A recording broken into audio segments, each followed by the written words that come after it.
মাগুরা শহরের চৌরঙ্গি মোড়ের একটি কর্মচাঞ্চল্য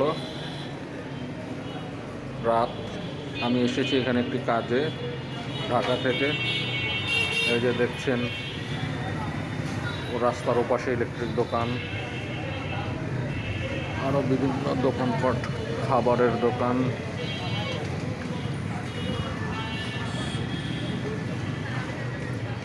পুরাটাই একটা কর্মচাঞ্চল্য। শহরটা বেশি বড় নয়, একদম ছোট। পাশে পুলিশ সুপারের অফিস, ওটা অবশ্য বন্ধ, এখন একটু আলো জ্বলছে।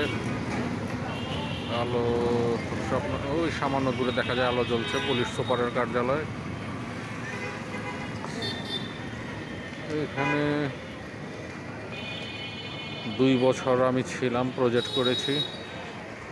আসলে মাগুরা শহরটা মোটামুটি যাত্রাবাড়ি এলাকার চেয়েও ছোট।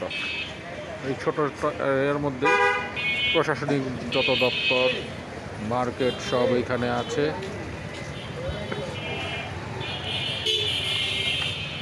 এখানে একটি খাবারের দোকান,